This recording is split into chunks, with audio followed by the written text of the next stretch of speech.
Eu perdi vocês aqui. Pera aí. Achei, Daqui a achei, pouco você volta. Show? achei. Não, eu tinha anotado aqui sobre as trocas culturais que você tinha comentado, com o Império Romano, com os cristãos medievais. E na verdade, não é dúvida, assim, só comentar de como você começou a última aula falando sobre como o neocolonialismo do século XIX impactou e impacta mais do que todo o processo Do que escravista o próximo processo de escravização. que a gente insiste, né, em recorrer a ele para justificar a situação de alguns países do continente africano. Mas aí eu achei muito interessante isso que você comentou, anotei aqui também. Mas então não é muita dúvida, não, mas só esses comentários aí. Não, tranquilo. Mas esse comentário já é de ouro. Deixa eu começar por isso. Mecanismo da escravização. E, e é muito legal a gente fazer essa diferenciação. A escravização ela foi tenebrosa, terrível, em especial para os grupos que foram expurgados de seu território. Se você para pensar no efeito que você tem das populações que chegaram se estabeleceram aqui, da fragilidade com que elas foram impostas, das violências que elas foram impostas, e como tiveram que ressignificar todo um senso cultural, da maneira como esse impacto foi duradouro, isso é muito relevante. Uhum. Rainha, mas você pode colocar que todos os impactos foram iguais? Quer dizer, dentro de uma lógica do continente africano, eu não poderia dizer que algumas regiões foram mais impactadas e que, por conta disso, sofreram esse processo histórico do 16 ao 18, do que outras regiões que foram mais impactadas no 19? Sim, eu posso falar sobre isso. Tem um autor que eu nem gosto muito, não, mas que eu gosto de ouvir todos os autores para que a gente possa colocar. Ele fala uma coisa muito interessante sobre o escravismo árabe-islâmico. Se sabe que nas rotas saarianas, uma das mercadorias que foram recorrentemente negociadas dentro das dinâmicas do escravismo foram pessoas diferente das rotas atlânticas que priorizam algumas funções, essas rotas priorizaram principalmente mulheres e jovens. E ele discutia que o volume dessas transições deveria ser compreendido como potencialmente maior do que os volumes de outras rotas atlânticas, por exemplo, que possam ter ocorrido. E aí a refutação que normalmente se trabalha primeiro, que esses volumes são muito difíceis de serem determinados. Segundo, o fato de você ter um mecanismo de escravização já é crítico e já é altamente criticável em qualquer sociedade. Terceiro, então não há defesa. Não há escravismo bonzinho e escravismo mau. Há escravismo, aos mecanismos, à sofisticação dos sistemas, aos impactos, são os efeitos, são os processos. Dentro do espaço do colonialismo, você tem algumas áreas que tiveram grandes números de pessoas. E esses grandes números de pessoas, em Nidongo, nas áreas de Moçambique, no Golfo do Níger, eles foram regionalmente impactantes, não à toa. Fundações como o próprio Benin, uma retirada, uma resistência de um determinado grupo que passa a ocupar fora da zona litorânea como uma forma de defesa. Os levantes e os processos associados a outras áreas, outras dominações que se colocaram ali.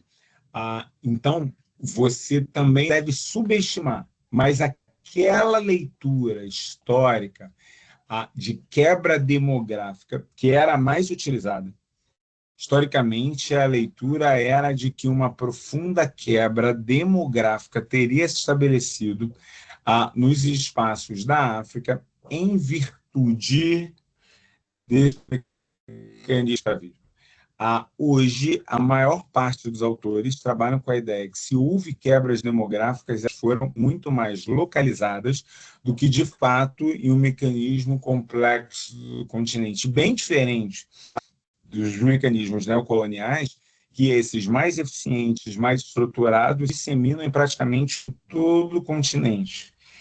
Menos eficientes ainda do que os mecanismos da Guerra Fria, fortemente marcados pela disseminação e ruptura de grupos, que foram ainda mais eficientes dentro do processo de fragilização política, econômica e social. Toda vez que eu apoio um ditador, toda vez que eu forneço armas, toda vez que eu forneço uma resistência, toda vez que eu trabalho algum está fora daquilo, sem dúvida nenhuma, marcante, é, e problemático. O que eu estou querendo dizer com isso? Toda e qualquer leitura simplória, generalista, de pobrezinhos, ela, ao invés de ajudar, fortalecer, ela lida com o desconhecimento e acaba reforçando a incapacidade de lidar com uma estrutura que necessariamente é complexa. Pegou a visão? Uhum.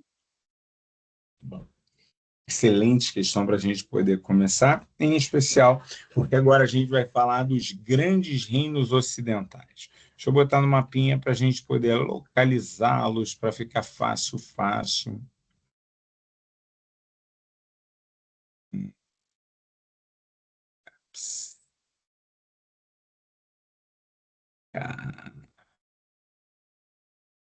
Vamos nós compartilhar minha telinha. Menos, menos, menos, menos, menos, menos, menos, menos, menos, menos. Compartilhando a tela.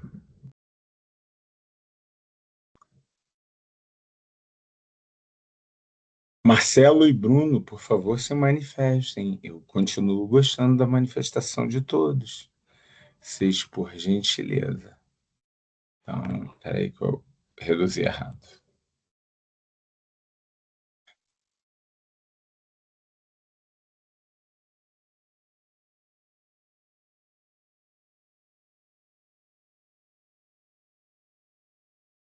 Vai ficar mais fácil assim. Gosto desse mapa do Copilot? Não, mas ele é fácil de trabalhar.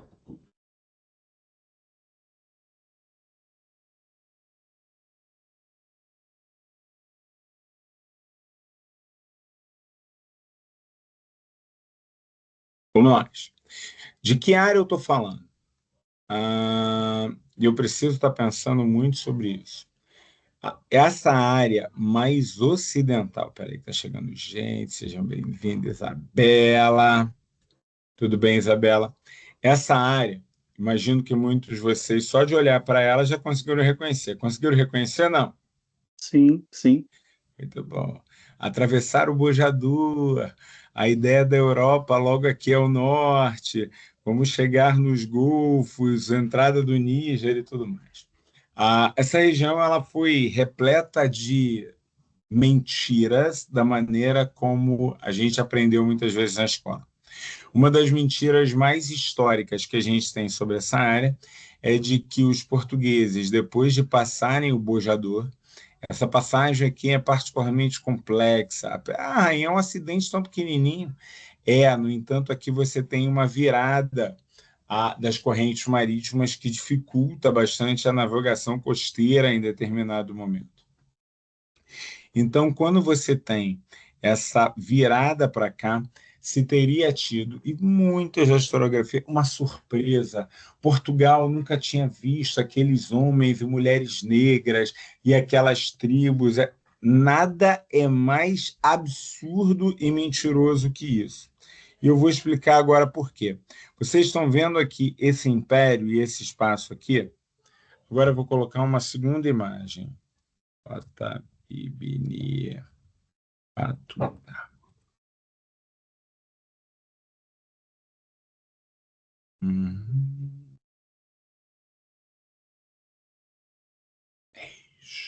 A saga do Andarilho. Vocês estão vendo esta pequena região pintada de vermelho? Te Sim. parece uma Pequena? rota muito tranquila de se fazer? Não. Não. Este sujeito é um. Muitos autores gostam de chamá-lo de geógrafo, outros gostam de chamá-lo como um pré-antropólogo, chamem como viajante. Esse é Ibn Battuta. Ibn Battuta decidiu fazer uma viagem onde ele circularia por todo o mundo muçulmano. Ele decidiu que entenderia como muçulmanos de todo o mundo viviam e se organizavam. Ele nasce nessa região aqui, que é a região da Ifríquia, é uma região hoje perto entre a Tunísia e a Argélia. E eu preciso lembrar que o mundo muçulmano ele se organiza aqui, nessa área cinza, na Península Arábica. Ele vai ter a sua primeira expansão em relação às áreas do Império Romano do Oriente, o Império Bizantino. Depois ele vai se expandir pelas áreas que eram o espaço persa. Isso aqui é exatamente as colinas Corocagiã, o Planalto do Irã e os limites de entrada na Índia. Na Índia, eles vão se manter muito mais nessa área continental ao norte, apesar de você ter cidades muçulmanas, algumas muito antigas no litoral indiano. Desse litoral, algumas expansões no sentido da China, outras expansões no sentido do Sudeste Asiático de maneira geral.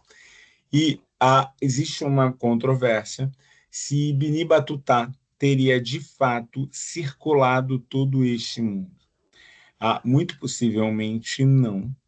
Boa parte dos autores trabalham com a ideia de que, tal qual Marco Polo e uma série de outros, Ibn Battuta teria muito mais ouvido contar, registrado, trazido informações do que, de fato, ter passado ou vivido em todas aquelas regiões.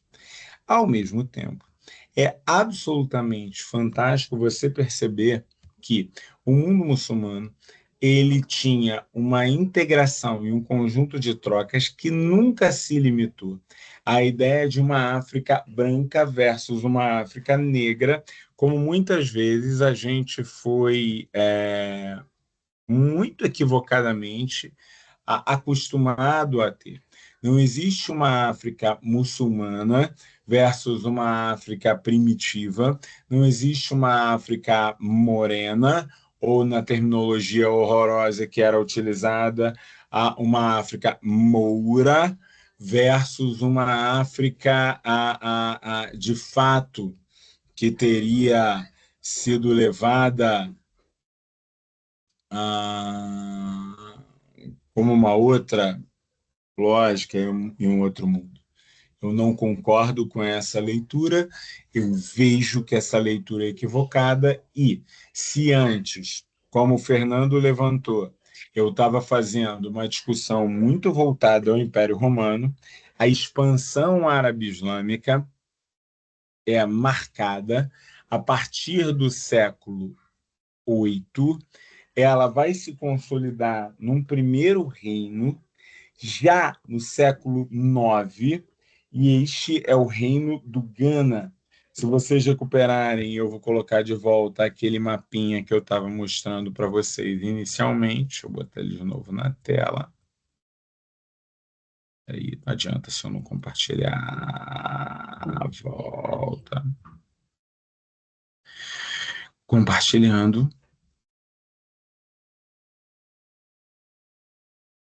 Comparando aquela imagem que a gente tinha do périplo, você vai ver que o périplo passa exatamente pelo reino do Ghana.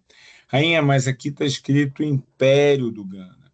É muito comum que a gente coloque, que a gente trabalhe essa noção de império em virtude, em especial, da tradição europeia. Por quê? A diferenciação básica histórica entre reino e império é que um reino ele teria fronteiras mais definidas e um governo central. Impérios são mais regiões, mais grupos dispersos, mas que reconhecem uma centralidade. Todas essas regiões que depois vão ser chamados de outros reinos, elas, em algum momento, elas foram e se caracterizaram como cidades e centros importantes do Ghana. Timbuktu e Gao, por exemplo, já são duas cidades históricas existentes em momentos muito anteriores, no século IX e X, mas que passam a ser fontes e centros relevantes durante a crise do Império do Ghana e a ascensão de Timbuktu como um novo centro de poder. É justamente quando a gente para de chamar de Império do Ghana, o Reino do Ghana, para Reino do Mali.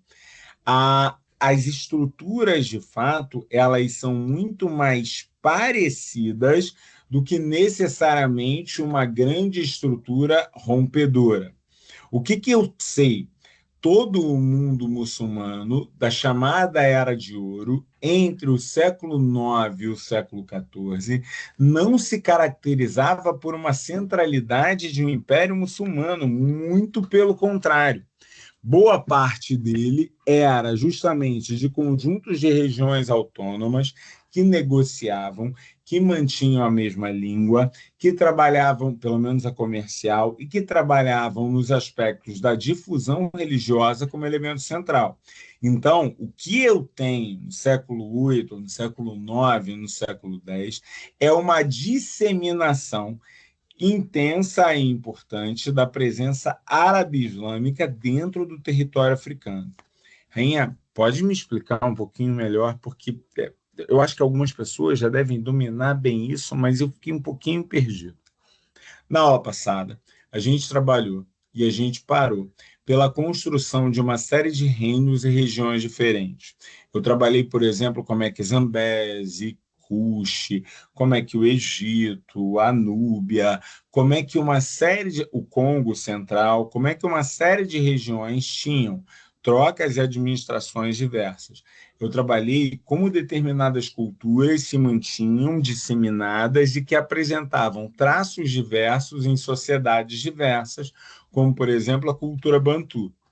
Agora, eu estou chamando a atenção que há uma modificação importante das relações e das trocas entre os espaços africanos, não como um reino, não como um continente, só como uma região que facilite a denominação para a gente, quando a gente passa a falar do mundo muçulmano.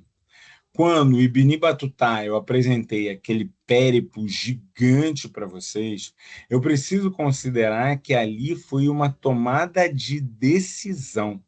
O Ibn Battuta trabalhou de maneira clara a ideia de que ele queria, que ele trabalharia e que ele circularia todas aquelas regiões. Ah, só para vocês terem uma ideia,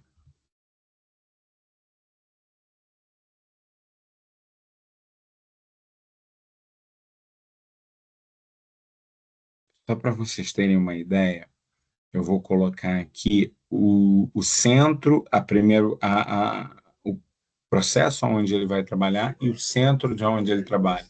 Muita gente diz que, diferente do Khaldun, que era uma figura política que registrava e que era contratado pelos conselheiros do rei, o Ibn Battuta ele é a prova de que um sistema de circulação de pessoas foi organizado no mundo muçulmano a partir de um trinômio, a partir das casas de sabedoria, a partir das sinagogas, olha eu, das mesquitas e a partir das casas de acolhimento. Ainda nunca ouvi falar disso. O mundo muçulmano tinha, desde o século VIII e IX, nesse processo de expansão, uma religião que chegava em áreas diferentes e se organizava de forma diferente. Por exemplo, a chegada da religião islâmica no Ghana é marcado por um convite do senhor do Ghana para aqueles sacerdotes que eles vinham ganhando notoriedade, que eles vinham trabalhando, e que, ao chamarem esse sacerdote, eles começam a trabalhar com ele sobre o que daquelas religiões locais tinha de próximo e tinha de distante, o que eles poderiam continuar fazendo sem ferir a religião, o que eles não poderiam colocar, o que ajuda a gente a entender a religião como um ato político.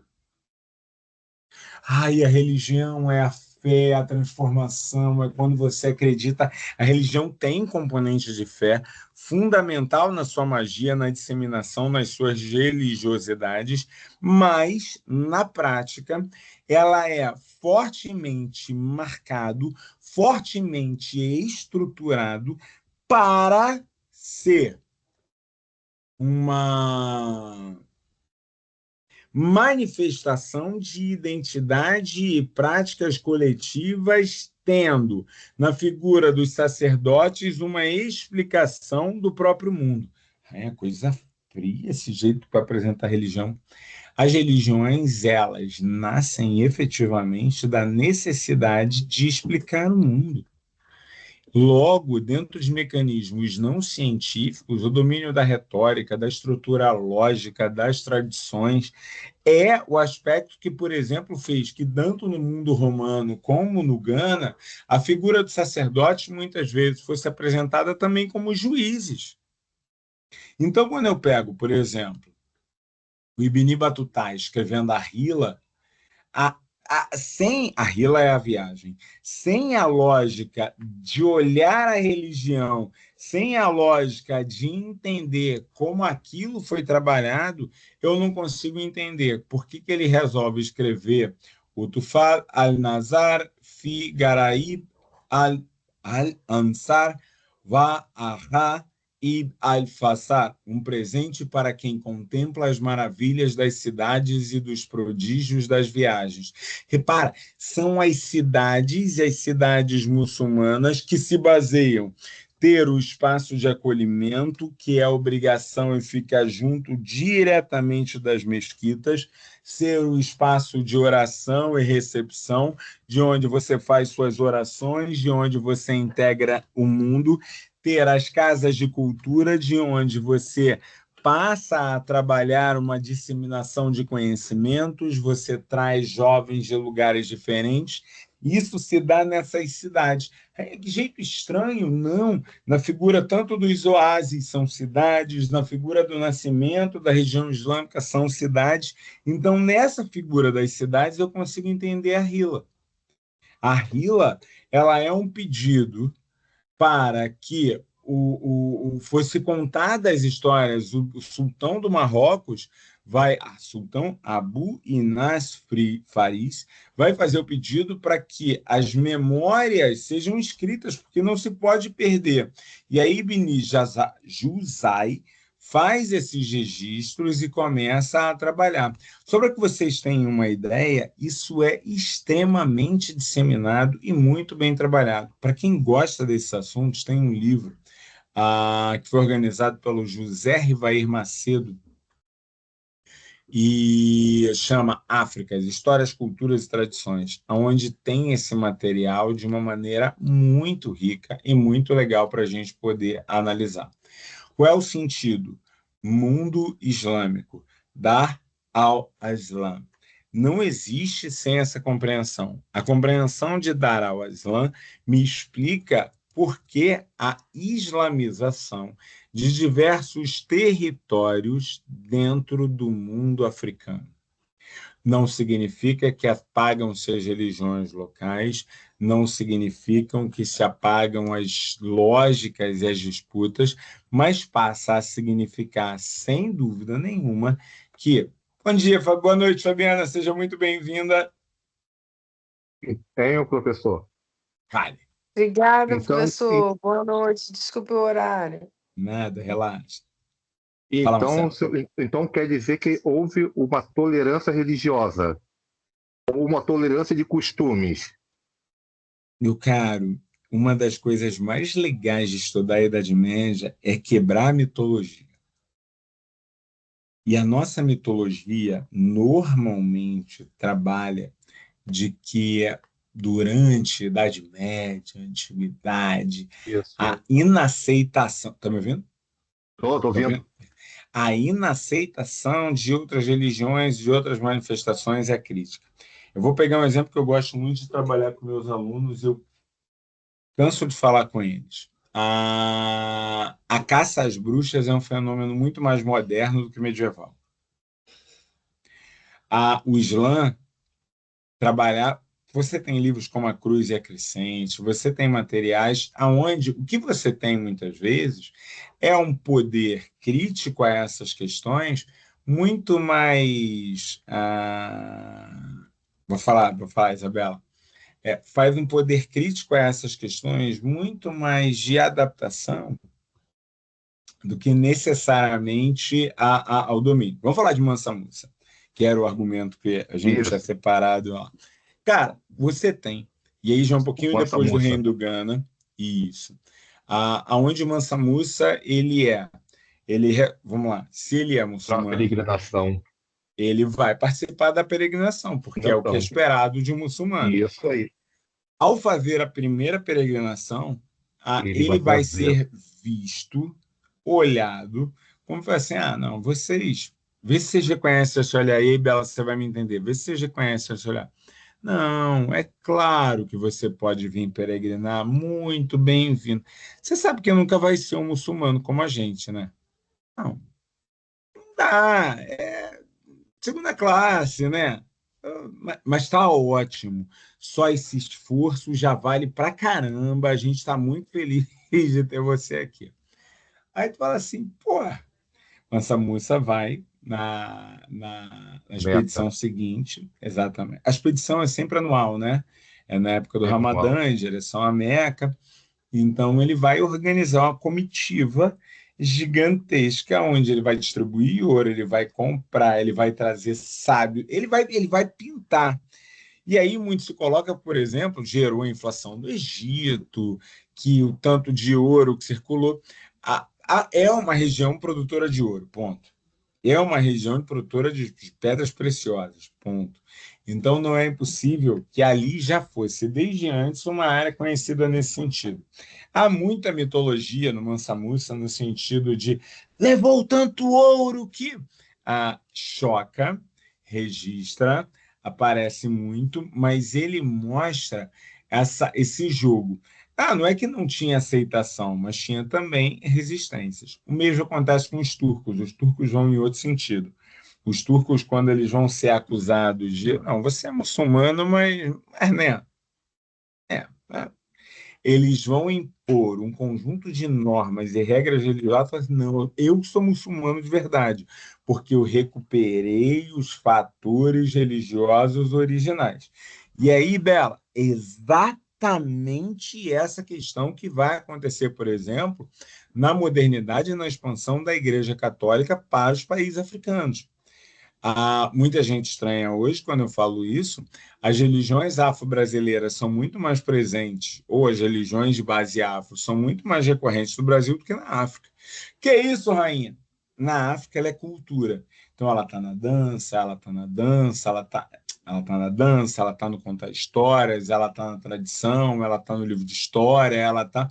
Mas a principal ou as principais práticas religiosas africanas são práticas religiosas africanas cristãs.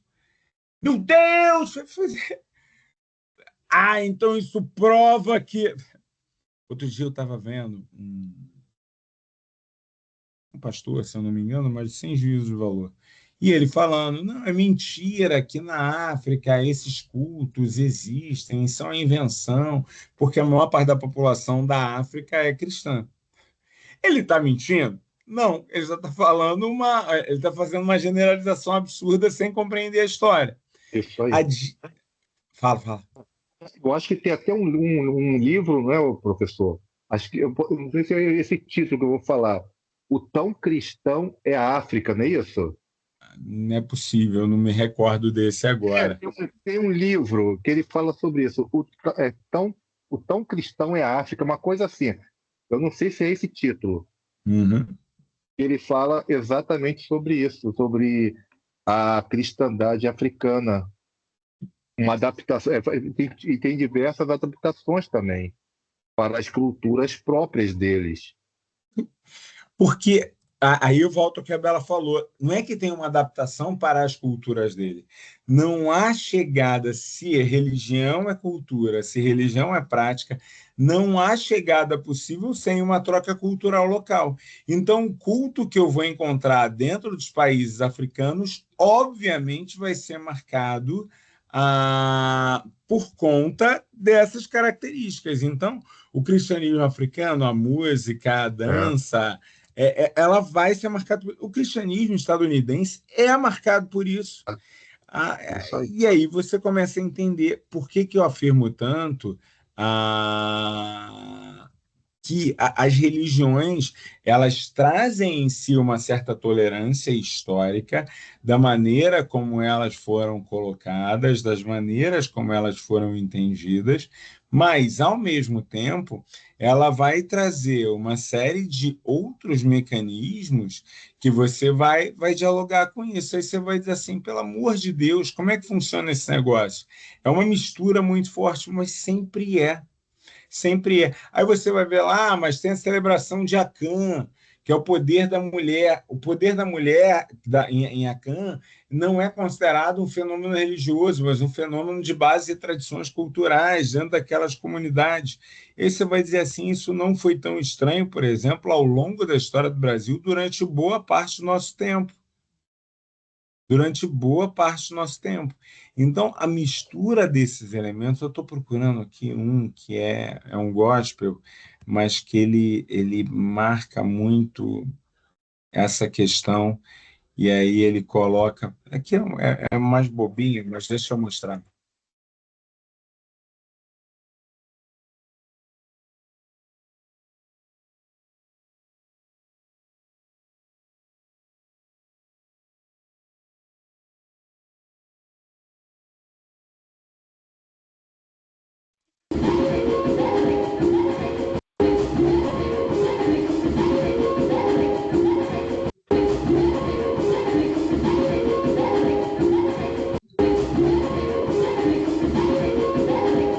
Esse é o momento do oferta.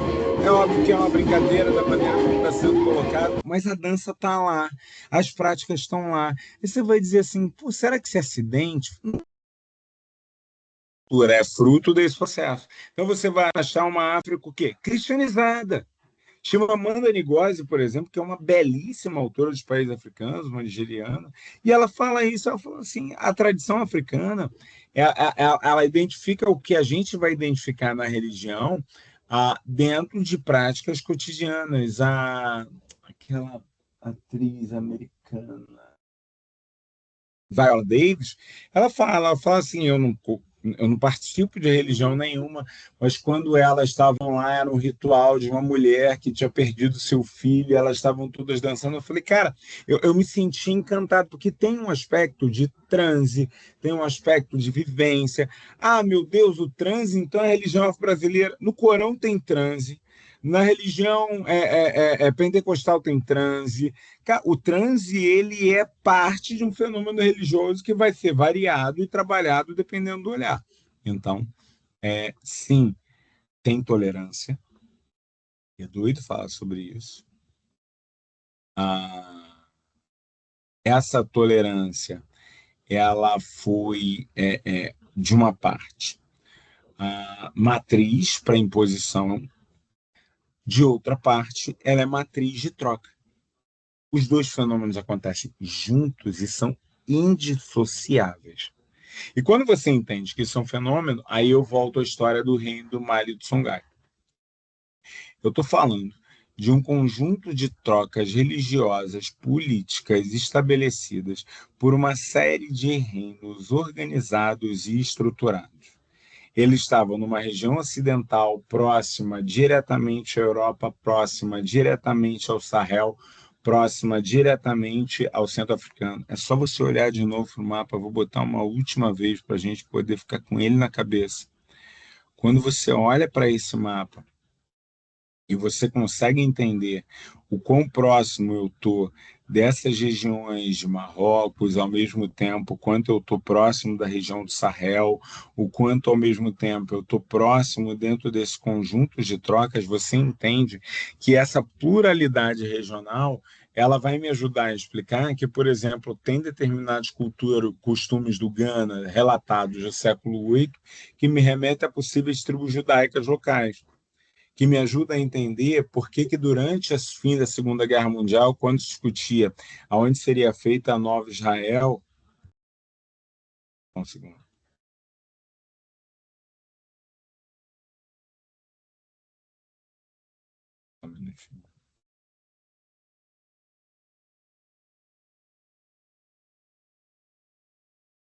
É só porque ela estava aqui, aí foi, estou vendo se ela precisa de alguma ajuda.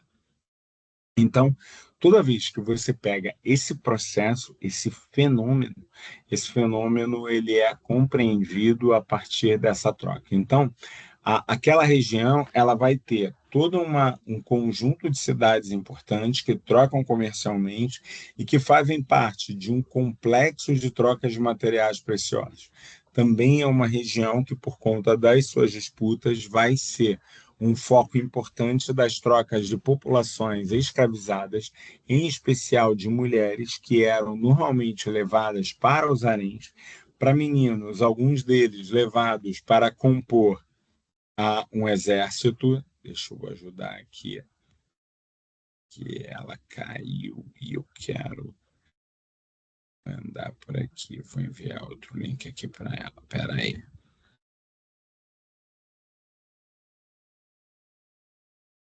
Então, quando você pega essa relação entre a população local, as tradições locais, a chegada de novas religiões e a ideia de que ela é uma teia, você consegue entender por que Ibn Battuta, por que Ibn Khaldun vão estar falando sobre aquela região, por que aquela região vai se tornar famosa e por que aquele autor vai estar discutindo que era uma região de tráfico de escravos. Ele não está mentindo. Era uma troca de pessoas escravizadas, em especial mulheres e crianças. Os jovens ou eram direcionados aos exércitos, então muita gente imagina logo que é o exército de eunucos, não é. Existem eunucos sim, os eunucos muitas vezes vão aparecer dentro dos haréns, tem a ver com outros mecanismos, eles já estão ali dentro. Já boa parte dos meninos que eram levados é para criar uma espécie de uma guarda fixa entre os turcos, que eram aqueles sujeitos onde eles não tinham família, troca, eles eram o exército, eram parte do exército, eram uma tropa de elite desse exército turco e que isso aparece de uma maneira muito forte.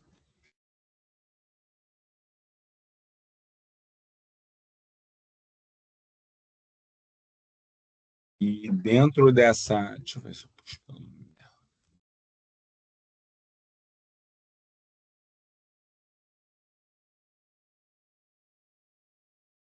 Esse recrutamento era forçado? Vamos lá, não era bem um recrutamento. Você capturava as crianças, eram escolhidas as crianças mais fortes dentro de um conjunto, e essas crianças eram levadas, então, a, para fazerem parte dentro dessa guarda. Então, muito se trabalha que depois elas são os primeiros defensores da própria guarda, elas escolhem a própria guarda, mas enquanto crianças levadas para essa guarda, não, você era escolhido. De novo, contra todo e qualquer processo de escravização. Não, não é bom, não é legal, não é aceitável, é uma prática recorrente daquele momento, daquela sociedade, a gente observa, analisa e constrói. Vou te colocar uma outra região, dentro de uma área específica mais ao sul, que está fora de Mali, de Songhai, fora do Ghana, mas está dentro da grande região, próximo ao Golfo do Níger, você mantém práticas de que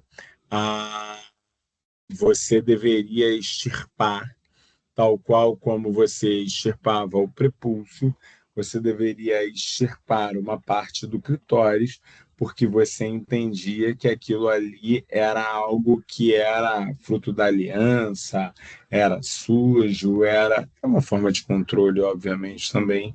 Quando você faz isso, você, obviamente, está gerando não é uma cirurgia, não é a retirada do órgão inteiro, até porque a complexidade é muito maior, mas não deixa de ser uma forma de mutilação, e essa forma de mutilação, ela era parte de uma determinada compreensão.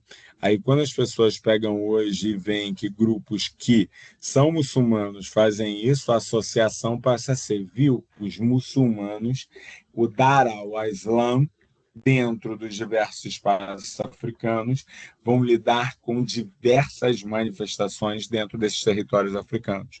Muitas ruins, muitas positivas dentro dessa estrutura. Mais do que isso, a cada vez que chegam novos elementos, novas possibilidades, que chegam novos debates, você passa a ter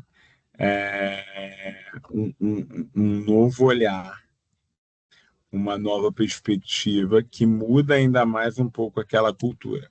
Então, vou dar um exemplo que é comum a gente trabalhar. Nidongo e o Mali trabalhavam com mecanismos de servidão por guerra. Como é que era o mecanismo de servidão por guerra?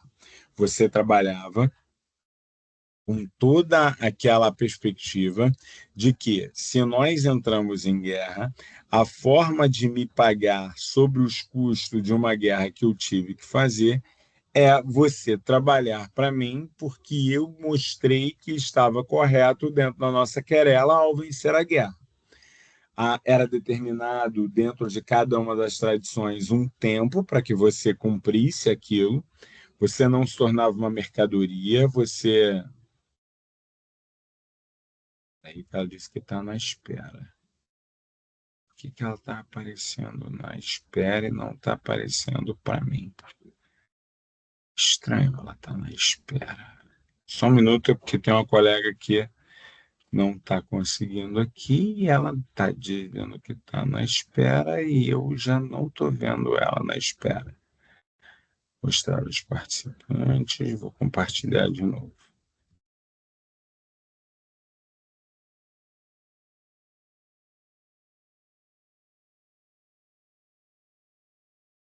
Agora veio. Agora chegou. Eu Olha, professor, já estava tentando por outro caminho, tá? Mas agora que chegou, está tudo certo. muitas dessas escravidões por guerra, né, diferente da escravidão dos portugueses, que o escravo era praticamente um objeto, uma coisa, né? Para esses povos, a escravidão por guerra, a pessoa não era um objeto, porque muitos participavam até do próprio universo familiar. Muitos também até eram professores, eram médicos na época, totalmente diferentes da escravidão portuguesa, que era Vamos uma man... mercadoria. Sim, vamos manter a mesma lógica. Todo processo de escravização é ruim, não tem escravização Não, boa. não tem, todos Não, são não, não, ruins. é só para. É dogma. São ruins, claro, Isso. entendeu? Mas, sim, Tem as aquelas suas pessoas, diferenças. tal qual como acontecia, por exemplo, no Império Romano, tal qual como aparecia entre grupos vikings, em que você fazia parte, que você estava dentro de uma inserção social daquele núcleo que você passava a coabitar, ainda que tenha registros no Brasil com o tempo de que esse fenômeno também acontecia aqui, ele acontecia sem nenhuma opção, ele acontecia sem um lugar para voltar, ele acontecia com uma fragilização da sua condição por conta dessa retirada. O próprio mecanismo de retirada do tráfico atlântico, o próprio mecanismo da imposição de uma lógica mercantil. Gente, eu gosto muito de explicar sobre isso. O que é lógica mercantil?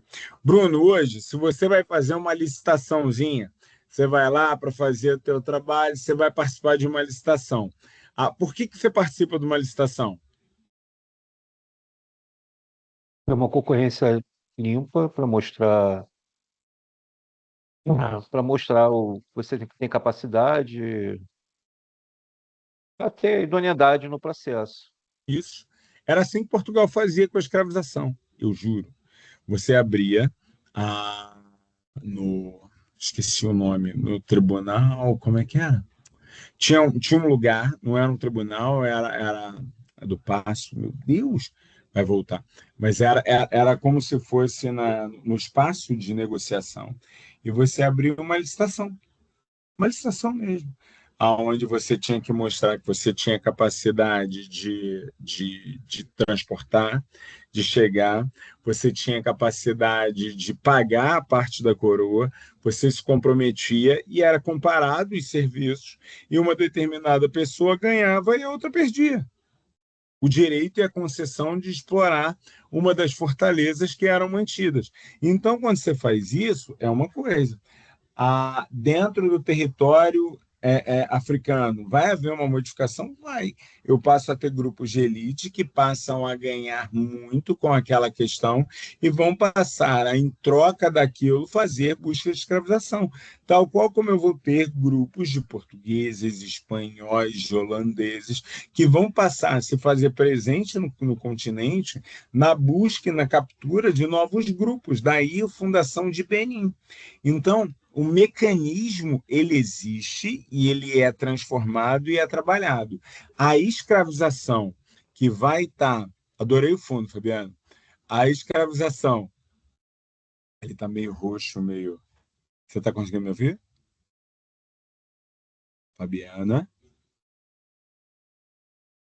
teu som está fechado. Teu som está fechado. Estou te ouvindo bem. Estou te ouvindo bem. Tá ótimo. Então, quando você lida com esse fenômeno da escravização e do processo desses mecanismos, você passa a entender que comparar, de novo, toda escravização é ruim, comparar, ainda que já fosse mais comercial do que a de tradição local, o volume, as práticas da escravização muçulmana com a escravização mercantil, não tem sentido. Ambas são fundamentais, ambas abrem um olhar, mas elas, como prática organizadora, tentando equivaler, não tem sentido. Mas tem rotas comerciais? Tem.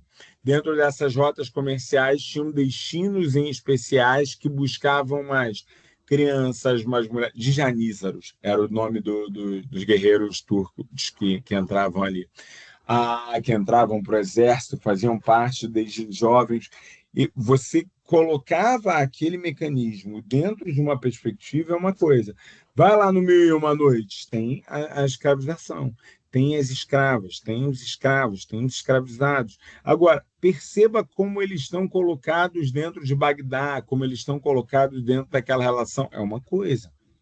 Perceba como os núcleos do processo de escravização portuguesa, espanhola, inglesa, elas estão colocadas dentro de outro mecanismo, é outra coisa. De novo, sem querer, por conta disso, imaginar que a África, que não existe a África, são regiões diferentes, com práticas diferentes, com localizações diferentes, e que é fundamental para a gente trabalhar. Dentro desse território ocidental, o primeiro grande reino é o reino do Ghana, que reunia uma série de reinos e mantinha uma troca comercial intensa localmente e que mantinha duas rotas principais.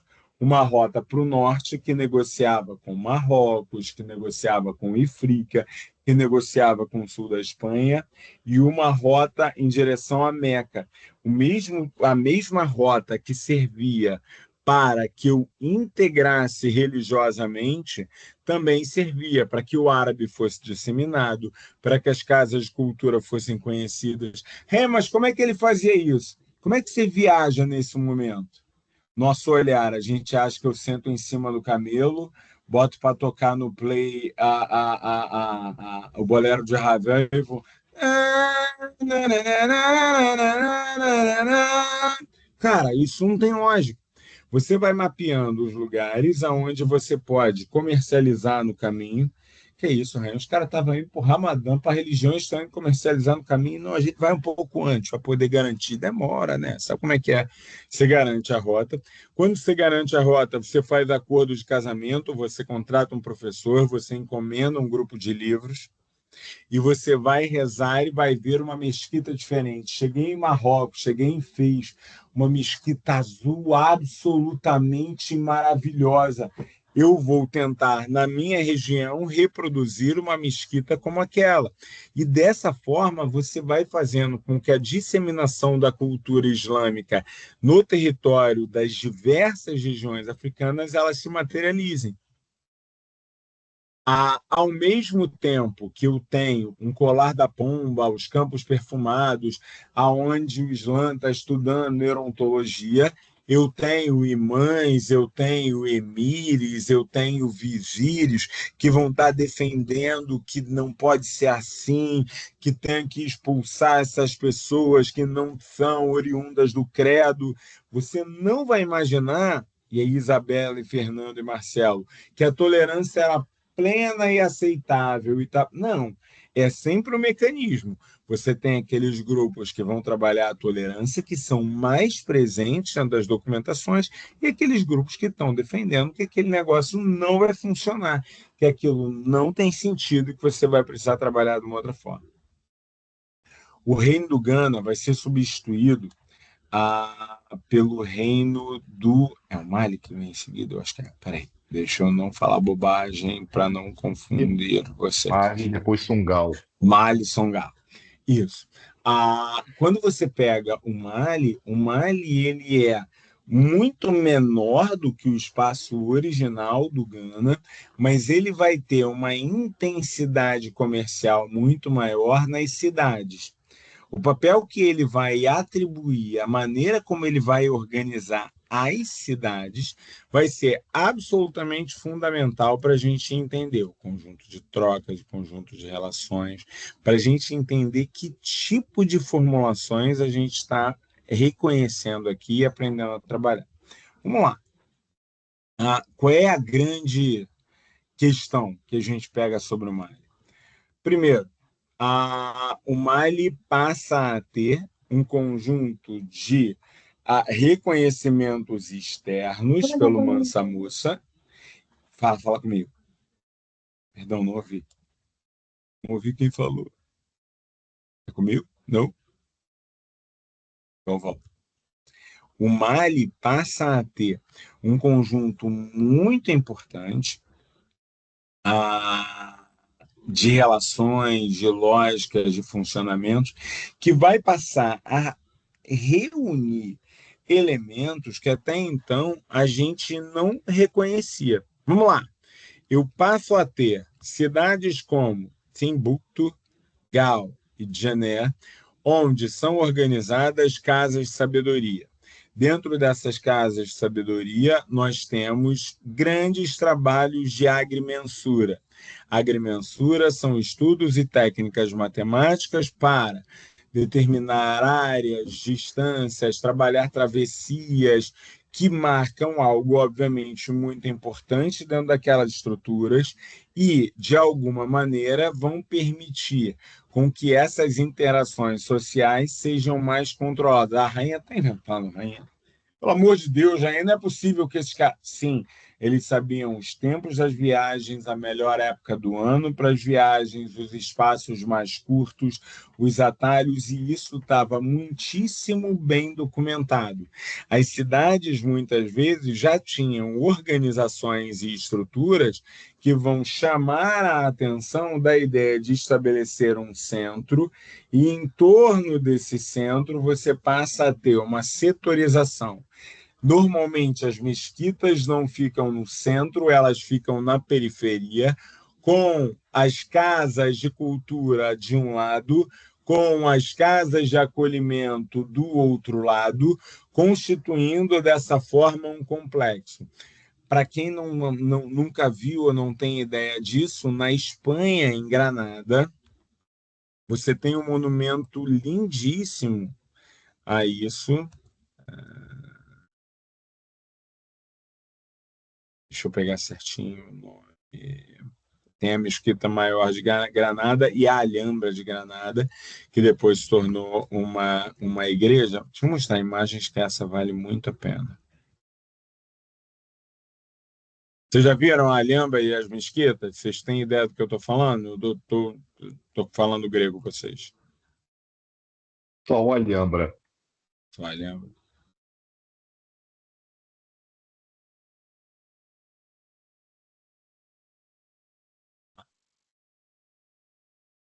Então, essa é a Alhambra.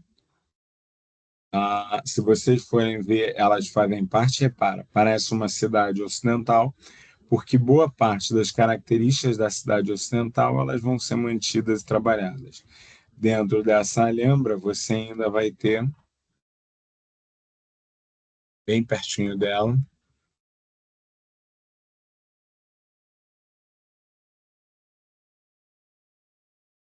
aonde a Mesquita Maior,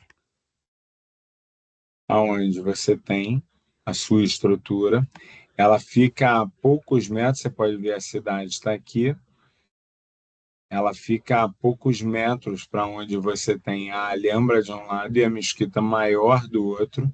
Acho que aqui por essa imagem que eu estou marcando dá para ver melhor. Aqui dá um pouquinho das características dela, que eu acho que vale a pena a gente observar. E aí você vai pensar assim, nossa, essa é uma, mas existem outras, existem. E dentro dessas mesquitas e dentro desses espaços, você vai conseguindo entender por onde caminha e por onde vão organizando esse próprio mundo muçulmano. Se você pega, por exemplo,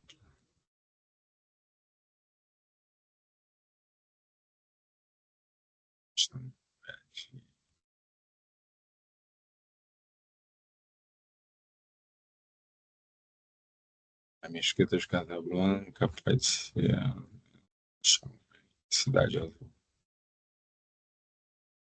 Você pega, por exemplo, essa estrutura, a cidade ela é toda assim, e ela vai ser um fenômeno. Você faz a cidade como uma pérola e você vai trabalhando toda uma estrutura em que você começa a colocar. Tem as mesquitas dela, tem a estrutura, que ela é toda feita dessa forma. E essas cidades, a partir do momento que elas se organizam e se colocam, elas acabam sendo esses pontos atrativos.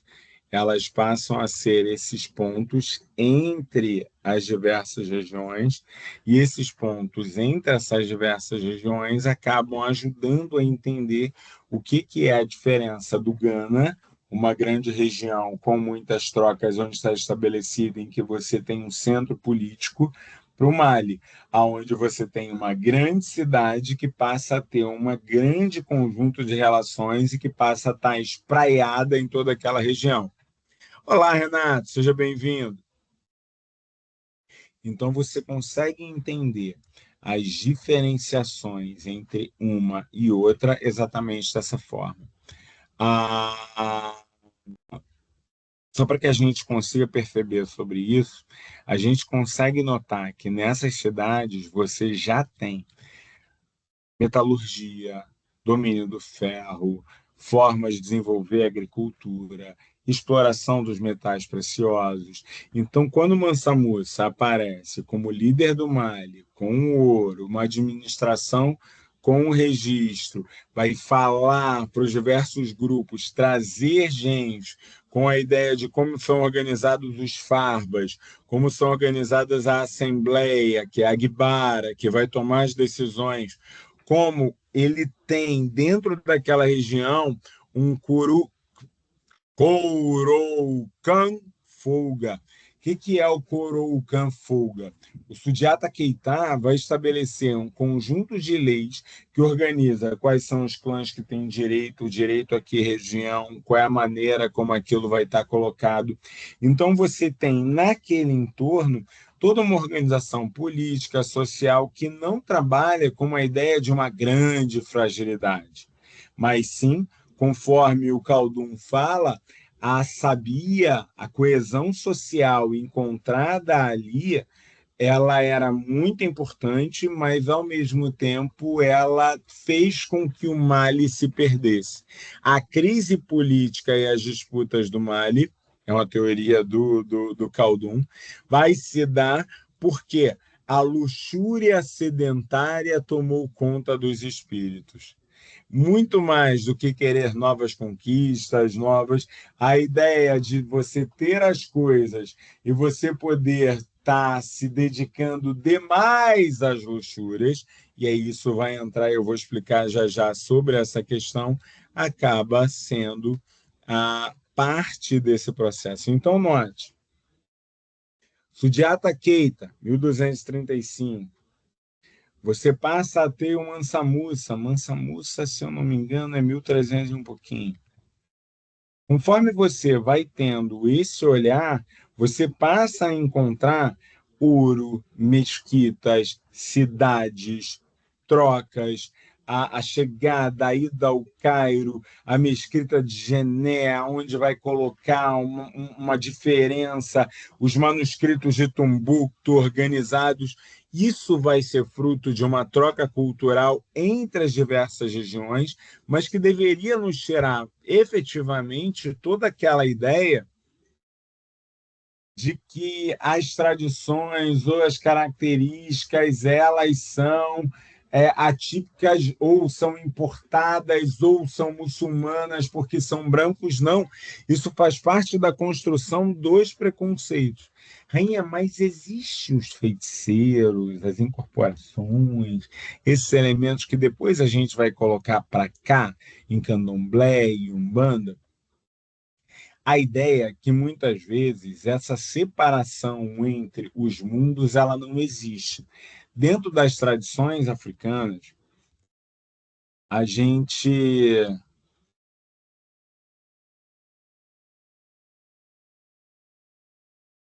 dentro das tradições africanas, a gente trabalha com uma perspectiva metafísica diferente. Rainha, por que tu agora usou africana? Botou todo mundo no mesmo balaio? Não, calma. Mesmo com a difusão de outras culturas e outras trocas, é inegável pelo tronco linguístico bantu que determinadas tradições se disseminaram. E uma desses elementos muito presentes, que está escrito na casa do meu pai, na casa do meu pai é um livro fantástico sobre esses debates, que está escrito e trabalhado sobre essas construções de religiosidade, é que, diferente da característica metafísica neoplatônica, que existe um mundo divino e um mundo humano, existe só um mundo. E nesse mundo, todas essas forças se encontram, tanto o divino, tanto o humano. Então, na manifestação do ser, em você, por exemplo, existe não só você, mas toda a sua ancestralidade. Muitas vezes isso é muito mal aplicado da maneira como é explicado, porque a gente fala em ancestralidade e remete à ancestralidade ocidental, e a gente fica querendo achar pai, tio, mãe, vó. Isso não é ancestralidade. Ancestralidade é que em mim habitam todas as energias daquele lugar. E dentro daquele lugar, toda a origem do homem vem da origem das divindades, vem da própria criação do mundo. Então eu estou integrado entre o hoje e o ontem e o amanhã. Eu não tenho, dentro das CTAs, uma ideia de uma temporalidade, de uma salvação que se há de vir. Eu não tenho uma manifestação de separação entre a minha dança e o meu movimento espiritual. Tudo se integra e se funde dentro de uma perspectiva que é fundamental nas CTAs. Espera aí que eu nunca vi. Nunca vi, também não. Foi aquilo que eu estava perguntando. Os ocidentais diabolizaram tudo que vem da África. Os mitos, os deuses gregos são muito mais aceitos. Vai ter um outro elemento para a gente pensar sobre isso, tá, Renato? Tem uma lógica do enfrentamento local. Eu estava tendo uma discussão bem interessante com a Michelle sobre isso, e ela tentando entender por que, mesmo sendo de uma associação cristã religiosa, a associação a demônios, diabos e uma série de coisas, você manteve nos cânticos, nas formas, muitas vezes, aquelas representações que tinham ali.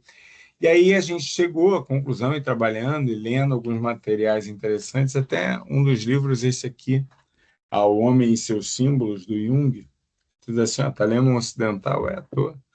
E o Jung, também fala isso o Ney Lopes, no dicionário de africano, sensacional, material sensacional.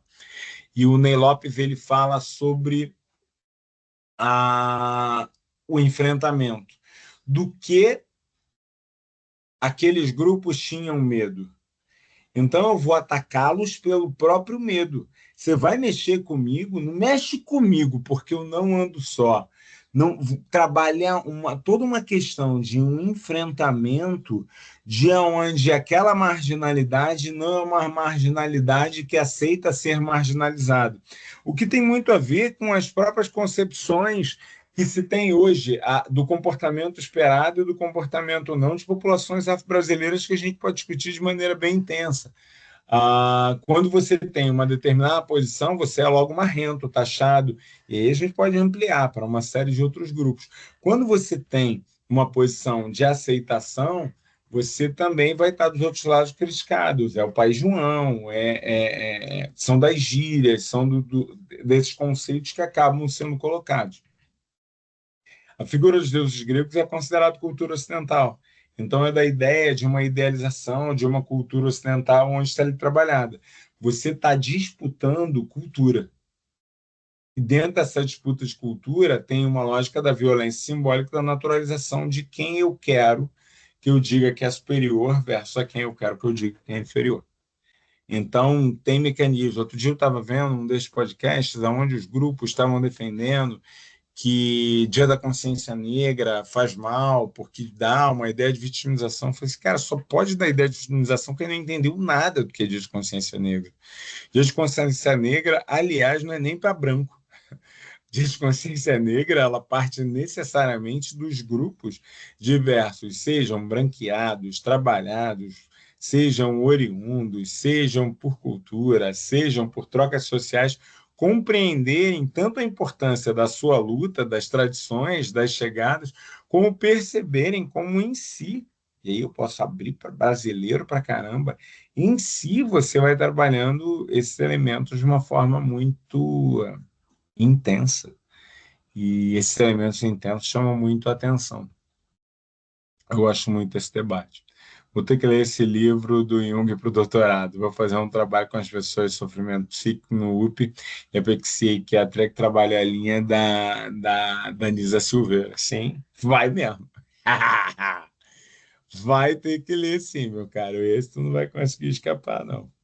Vamos lá, dúvidas, questões, ideias. Vou falar de almorávidas e almohadas. Antes de eu passar para eles, quero saber se Mali, Songhai, a Gana foram entendidos ali, ainda que sem aquele detalhamento de fase 1, fase 2, fase 3, fase 4, dentro do entendimento maior. Bem, professor, Fale. quando o Mansa Musa ele faz essa peregrinação até Meca e retorna para o Império do Mali, essa islamização que está ocorrendo no seu reino pode se traduzir também como uma forma de unificação? Não, porque o processo de islamização é muito anterior. O que ele está colocando, ele está disputando poder simbólico dentro das tradições religiosas, dentro da Al-Islam. Muito mais que está tentando uma unidade, ele está se reafirmando como muçulmano dentro daquela construção para garantir legitimidade. Poder. Tá? Isso aí. Tá. E também o Mansa Musa, praticamente, ele herdou um reino praticamente já feito pelo seu avô, né? Isso, Sudiata. Pelo Sudiata. Com todas as leis já prontinhas ali, quem organizou... na carta mandinga. Isso. entendeu? O Sudiata era uma grande figura. Agora, muito se discute por que o Sudiata faz isso. O que já era parte também do processo de islamização, era algo tremendamente recorrente no mundo muçulmano. Mas Tremendamente recorrente no mundo muçulmano. a islamização foi consolidada mesmo no Mansa Musa, né? Eu discordo. Discordo terrivelmente. E eu uso só o Ibn Khaldun para defender esse negócio. Para mim, eles já estavam em crise e não se estabelecendo. Sim. Mas essa, Mas é um mas essa, debate. mas essa islamização, eu posso estar errado, mas eu acho que ela só chegou muito assim nas cidades, porque no interior eu acho que ela não chegou tão fortemente, A gente nunca vai saber isso. E a gente tem que porque não aceitar a condição de tem historiador escrito, quando não porque tem o documento para poder trabalhar isso. não tem escrito, é isso aí. Cara, e isso é uma dor que a gente tem que ser muito humilde para poder fazer. Cara, tem coisa que a gente não vai saber. Não, Eu não, queria não muito vai. saber qual era o efeito de um sermão depois que o bispo pregava. Não vai saber, Não vai não, porque amigo. porque Pode não é imaginar o que você escrito. quiser. É. Porque E essa oralidade, ela vai mudando em cada geração. Essa oralidade, essa passagem da história, ela vai mudando. Vamos trabalhar um Certo ou pouquinho não? sobre isso. Vamos trabalhar um pouquinho sobre isso. Essa oralidade, eu preciso primeiro quebrar um processo, Marcelo, que é bem crítico. A oralidade é a nossa linguagem primitiva, Isso original. aí. Essa é a nossa linguagem natural. A nossa linguagem não é escrita, a escrita é linguagem auxiliar. É. A ideia de escrita ainda ser uma linguagem mais fidedigna que da oralidade é invenção de europeu. É Isso invenção aí. de europeu. Nossa cabeça é muito europeizada, né? É invenção de europeu. Cara, quem fala isso é o Mark Bloch, não sou nem eu. Isso. Ele fala Mas muito bem beber disso. na tradição judaico-cristã e dos europeus. Então, eu preciso ter muita clareza sobre a diferenciação entre uma coisa e outra. Eu preciso ter muita clareza sobre como essas relações políticas se dão. Então, por exemplo, não é possível que eu já tenha pegar os beduínos, os nomes não eram esses, tá? Mas eram principalmente os grupos diversos que migravam e que negociavam dentro das cidades móveis no deserto de Saara. Esses grupos já existiam. E esses grupos passaram por forte islamização. Então, onde eles chegavam, eles apresentavam a sua própria islamização. Eu tenho o Gana e as relações do Gana fortemente presentes com grupos de islamização, que não vão ser entendidos com os mesmos mecanismos de islamização que vão estar no norte, com uma área muitíssimo controlada e trabalhada pelo islamismo, Dar al-Islam, ou que vai estar no Egito com toda uma questão dos xiitas estabelecidos e colocados ali no Egito. Então, eu tenho mecanismos diferentes para poder trabalhar. Então, respondo à questão do Renato: já existiam esses grupos, já estavam trocando, vieram, não tem as caracterizações de hoje que a gente chama de beduíno. Ao mesmo tempo, Marcelo, islamização e cristianização normalmente é um conceito inventado pelo historiador para tentar explicar alguma coisa. É. Esses mecanismos estão vivos ali, fazem parte da lógica de legitimidade. Isso eu gosto bastante de pensar. Mas eu não sei, infelizmente. Entendeu? É. O livro que eu tinha comentado era esse aqui, ó. Maneiro. Com africano é o cristianismo. É legal, parece ser interessante. Parece ser interessante. Já fica a anotação aí para todo mundo. A derrota na Batalha de Poitiers impediu o avanço muçulmano na Europa. Houve algo semelhante no continente africano para parar o avanço muçulmano. Primeiro, eu preciso te dizer que a Batalha de Poitiers não foi essa Coca-Cola toda, apesar do que os muçulmanos, apesar do que os cristãos adoram contar, tá, Fernando? Quem estava fazendo a expansão em Poitiers não eram um avanço dos muçulmanos em uma grande marcha, eram principalmente grupos berberes oriundos do Marrocos disputando politicamente o local, tal qual como acontecia no norte ou não, e não existia um grande objetivo, apesar do desgosto dos europeus, de finalmente dominar as forças da Europa. Eu lembro que um determinado monge franciscano uma vez pergunta isso para Kublai Khan, por que vocês não invadiram a Europa? E Kublai responde: não vi vantagem nenhuma em entrar naquela península suja e velha. A gente tem que ter um cuidado com o nosso olhar colonial. E, cara, ele está aqui, não imagino que eu estou livre dele, não. Estou cheio dele, dos pés à cabeça. Mas isso é muito do nosso olhar colonial. Então, não houve uma batalha para parar o avanço. O que você tem é que, muitas vezes, em determinadas regiões, os mecanismos, as trocas, elas acabavam sendo diferentes. Então, acabou que não houve essa penetração, por exemplo, em áreas de savana ou fora das regiões mais litorâneas no primeiro momento. Pode comentar, por favor, se há alguma relação entre os africanos islamizados do rei do Mali de Songhai com a revolta dos malês? Sim e não.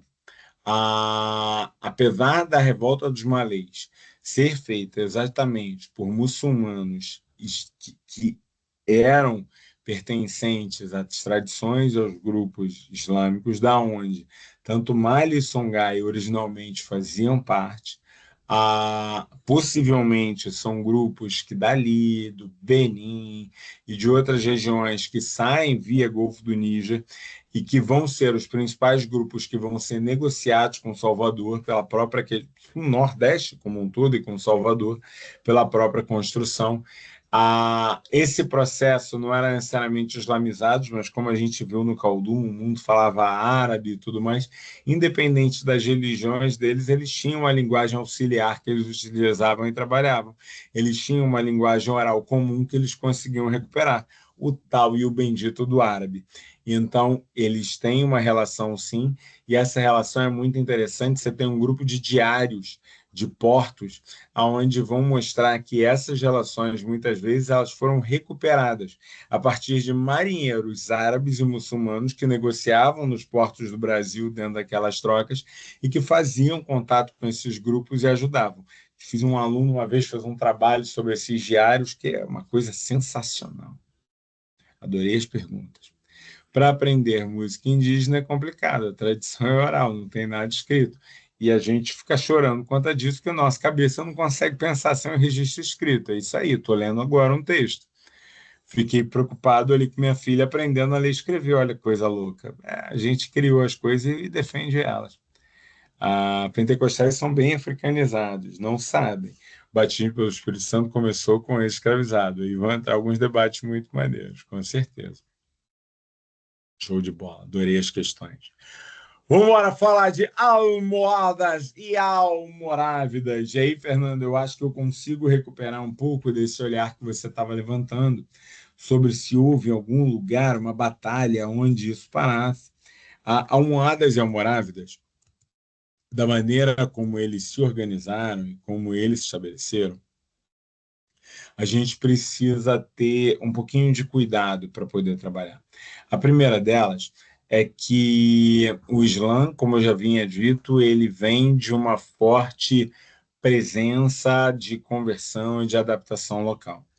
Então, os grupos, eu chamo de berberes só pelo hábito, tá? O termo é horroroso, mas os grupos relacionados a Sudão, Marrocos e Argélia, eles tinham uma presença do islamismo difusa já há bastante tempo, desde os primeiros mecanismos de expansão onde estavam colocados ali. E só que o tempo todo existe uma série de questões desses grupos de que eles precisavam se unir, se organizar. Então, por exemplo, a expansão de Poitiers, meu caro, no século VIII, ela bebe diretamente nesses grupos e dentro dessas organizações de que eles defendiam de que fazem parte de um mecanismo de que era um processo que eles precisavam tomar para si. Então, ao longo desse processo, ao longo do século XI, você vai ver um conceito que muitas vezes aparece, que obviamente é ocidentalizado, que se chama Revolução Puritana, onde os grupos não árabes presentes entre os berberes vão trabalhar intensamente o tawhid, a ideia de que eles precisavam garantir que o Islã ele se estabelecesse de maneira inequívoca, que eles fossem um reino plenos e completos, seguindo um único dogma, seguindo uma única verdade, seguindo uma única linha.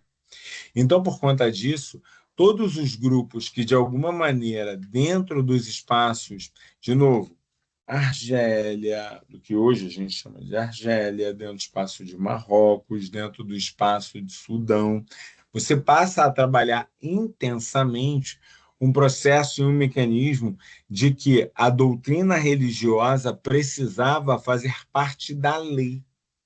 Então, como a doutrina religiosa precisava fazer parte da lei e a lei precisava ser cumprida onde você estivesse, então você trabalhava com essa unicidade. Ainda que você não tenha tido um sucesso contínuo dentro da expansão europeia, você se volta a essa expansão e a esse controle para dentro de casa, como se fosse necessário a ideia de que esse Islã frágil, esse Islã que pode tudo, esse Islã que é adaptável, ele não serve. Você precisava de um Islã que fosse um Islã puro, um Islã verdadeiro. Então, você passa a trabalhar com uma série de grupos que passam efetivamente a tentar organizar, a tentar estruturar, a tentar trabalhar um controle maior.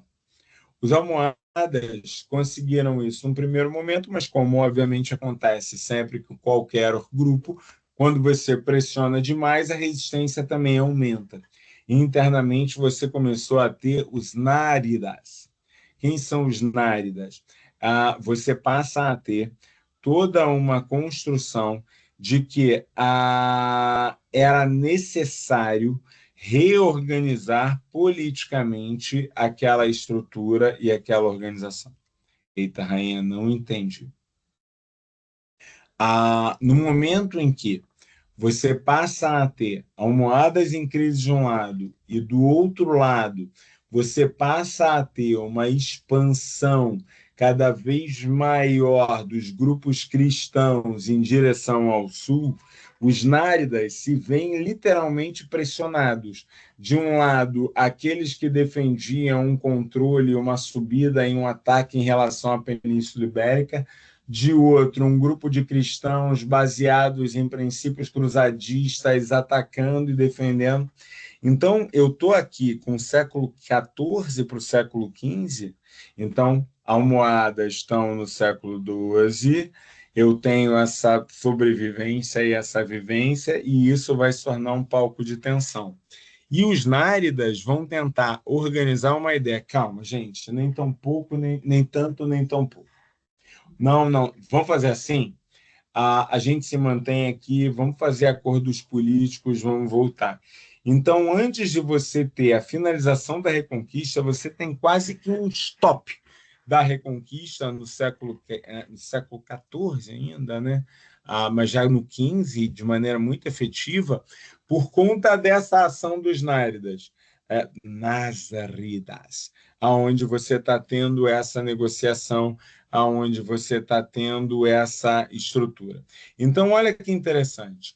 Você tem os almohadas, foram os construtores, a Mesquita do Marrocos, do Ditim Mel, são os construtores originais da Alhambra, são aqueles que vão defender o credo mais duro e vão trabalhar e conseguem uma e não vão ter grandes resultados ao longo do tempo. De outro lado, você passa a ter essa pressão e essa organização que vai permitir que durante mais tempo essa construção ainda se mantenha. Antes dele, a gente teve na porção mais ocidental os almorávidas. Os almorávidas não eram tão trabalhados na ideia dessa imposição, mas era a ideia de que uma unificação, um grande reino muçulmano precisava ser consolidado. E esse grande reino muçulmano também era trabalhado do outro lado com o princípio do grande reino cristão. Então, aqueles discursos que a gente ouve lá do século VIII, sobre Poitiers, lá de como você teve a grande resistência, são disputas de narrativas por conta desse movimento de embate do século XIV e do século XV. Esses embates do século XIV e do século XV, como eu falei, eles bebem lá no século XII, eles bebem lá no século XI. O que tem no século XII que eu não sei? Tem as grandes disputas das cruzadas. Normalmente a gente fala muito do século XI, que é o momento em que os cruzados conquistaram alguns territórios importantes, mas a gente esquece do século XII. E no século XII, você tem as grandes vitórias e as grandes retomadas do mundo muçulmano, inclusive na África. A Segunda Cruzada vai atacar intensamente as regiões relacionadas ao Egito. E quando o Cairo estava quase caindo, a dinastia já não tinha mais condições, você vai ver o senhor Nureddin, que é o senhor de Alepo, enviando um comandante de armas para proteger o Cairo. Esse senhor de armas era um sujeito pouco conhecido, um sujeito, talvez alguém tenha esbarrado com o nome dele em algum lugar, chama-se Saladin ou Saladino. Saladino vai articular politicamente, vai reunificar, vai refundar a dinastia dos Aiyúbidas, que estavam no Egito. Os Aiyúbidas eram xiitas. Saladino tinha origem... Não era curdo, esqueci. É uma origem intermediária, que não era nem uma origem abássida, muçulmana típica, nem persa, ele era de uma outra vertente, mameluco. E quando você passa a ter essas pressões políticas, você está vendo que o discurso está mudando. Se eu tive um discurso de tolerância no século XIII e XIV, como os Nájeridas me mostram, não é que acabou, mas eu começo a ter cada vez mais força para os discursos belicistas, para os discursos de embate. Daí eu ter os discursos de almohadas de um lado e ter os discursos relacionados a esse avanço das cruzadas. O avanço das cruzadas, por conta da Batalha de Hattin, não vão exatamente ter o seu sucesso garantido. Então, Saladino, que governava o Egito, vai acabar expandindo e vai se estabelecendo definitivamente, criando, de alguma forma, um novo mecanismo, uma nova estrutura dentro daquelas relações. O que é importante a gente entender aqui?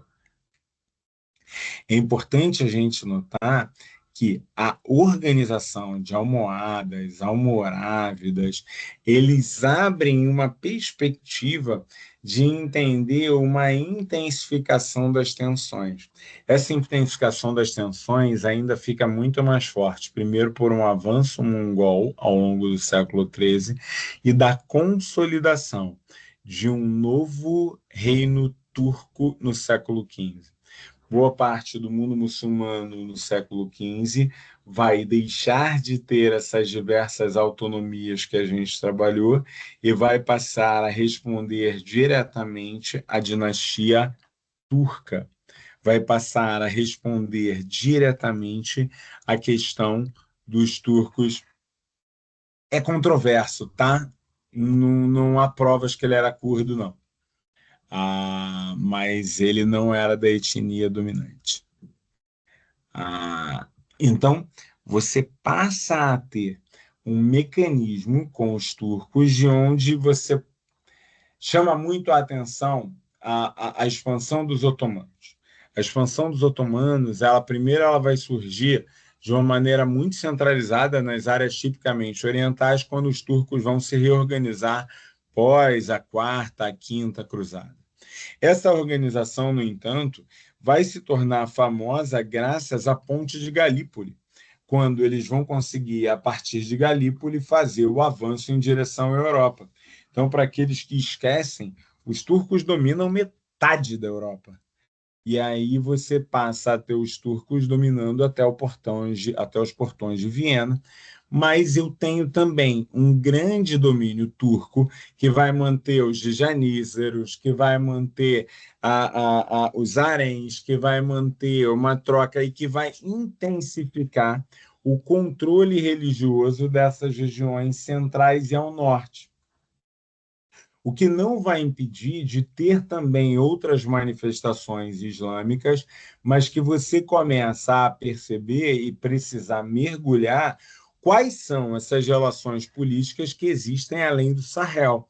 Será que eu tenho, além do Sahel, toda uma dinastia aonde eles eram frágeis, aonde não existia, aonde isso ali não conta, como muitas vezes eram colocados, ou de fato a gente tem um espaço um pouco mais complexo que a gente pode entender um pouco mais dentro dessas relações do Centro-Sul.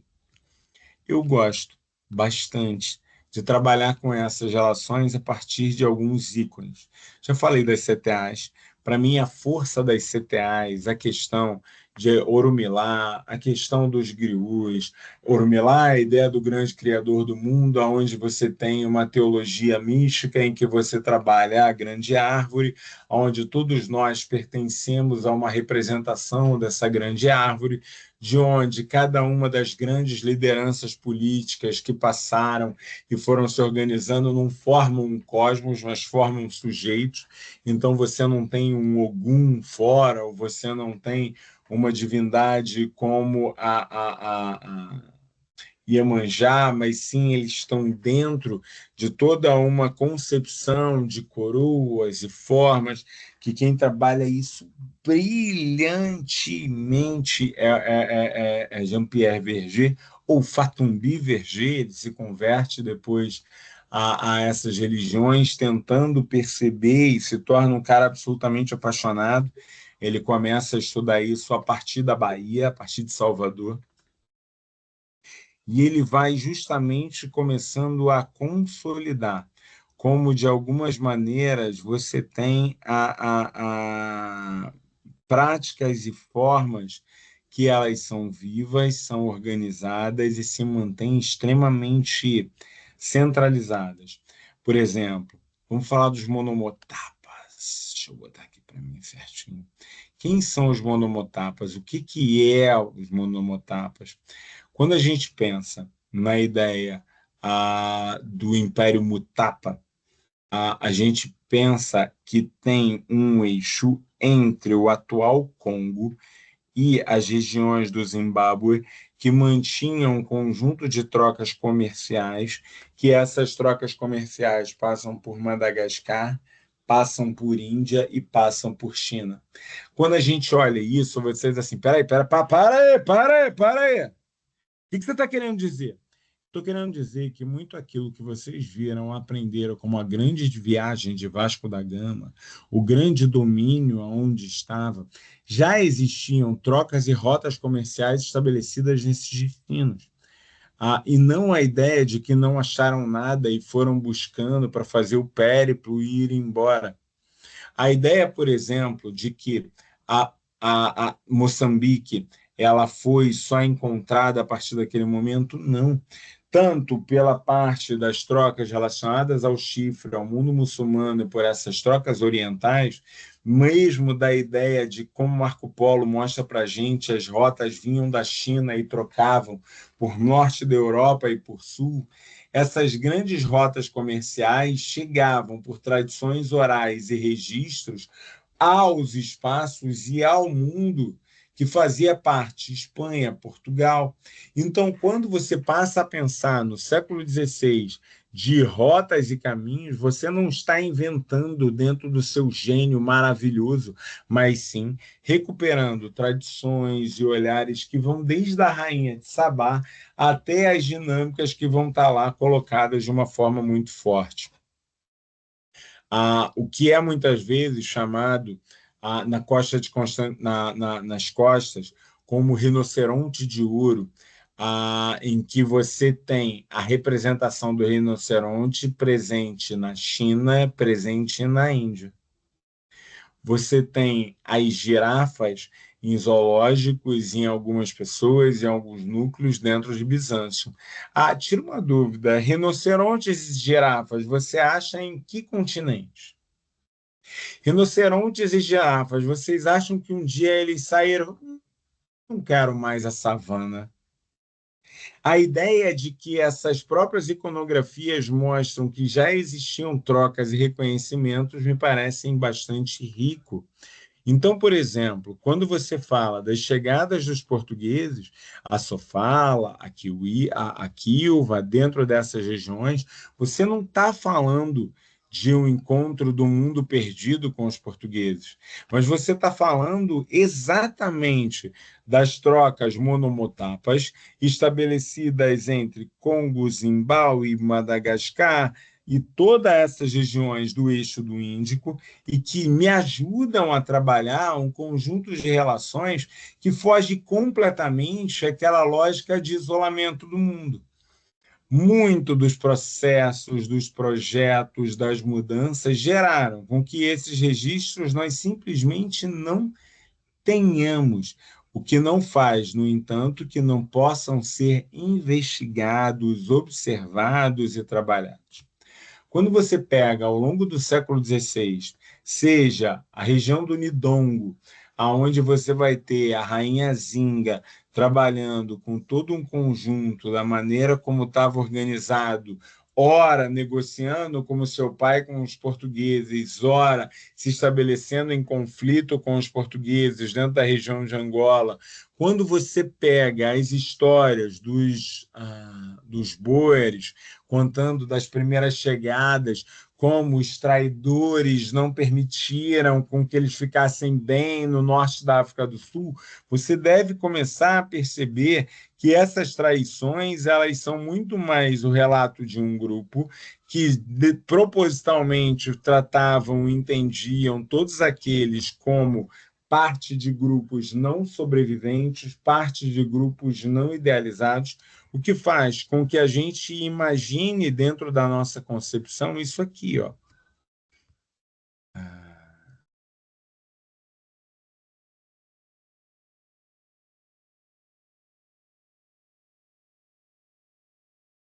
Só um trechinho de um filme aqui que certamente os mais velhos já viram,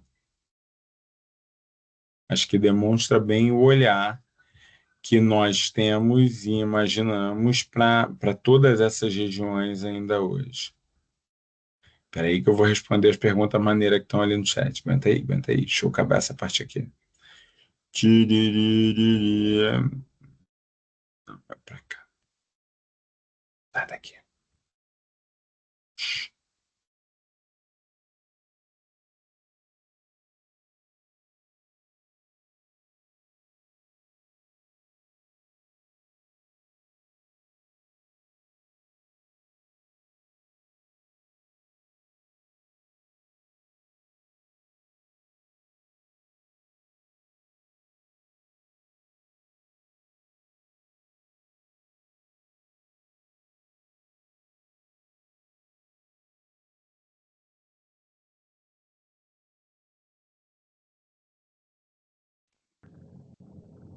Preste atenção.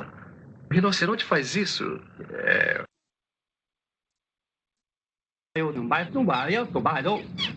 Ele disse que agradece pela garrafa. Jogá-la. Maponde disse. Eu não estou achando a parte da idealização. Como Chamar a família para o banquete.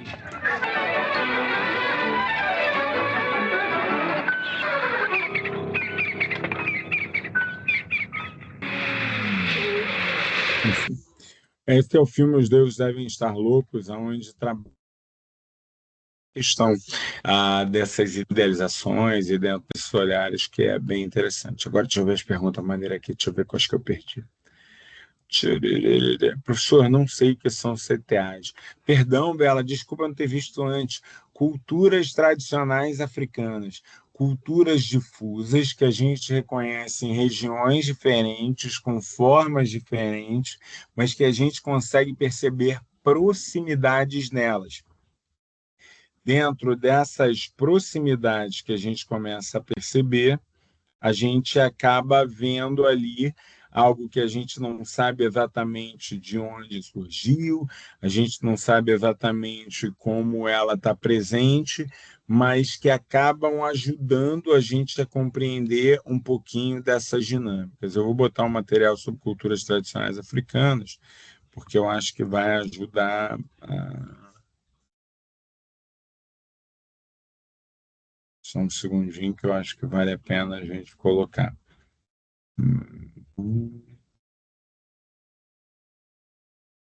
Esse material a gente criou e eu acho que vale a pena botar um trechinho dele para a gente poder entender. Quem me ajudou a construir foi um professor do Pedro II, o professor Arthur, que foi meu professor no Colégio Pedro II, um cara sensacional. E aí esse material me ajuda a pensar aqui exatamente o que é essa tal de cultura tradicional africana. Deixa eu botar aqui para ser bela.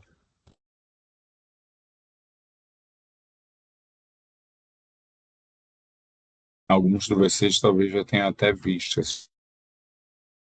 Então, culturas tradicionais africanas, ela vem justamente de uma ideia de tentar recuperar um pouco esse passado e entender um pouco essas relações, tá?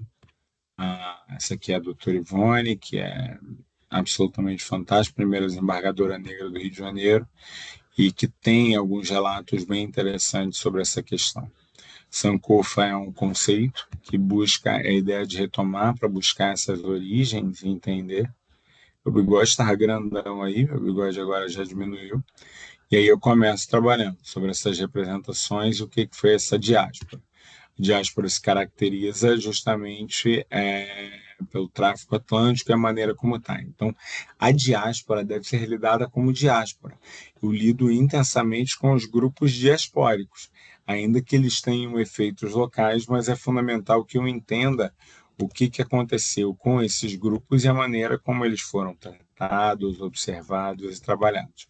A historiografia desafia a visão simplista de que o escravizado era um mero objeto passivo, destacando relações, estratégias, e é por isso que a gente tem toda essa continuidade. Daí vem a ideia de trabalhar. Eu gosto muito da noção do griot, que é do contador de histórias. Eu digo que eu trago em mim uma figura de griot, eu sou um contador de histórias, e que você consegue entender como é que a costa da mina, por exemplo, ela é fortemente atacada e como é que ela vai estar sendo colocada ali. E aí, dentro dessas costas, você vai entender aquelas que são mais intensamente atacadas e como elas, de alguma maneira, vão sendo marcadas e fragilizadas.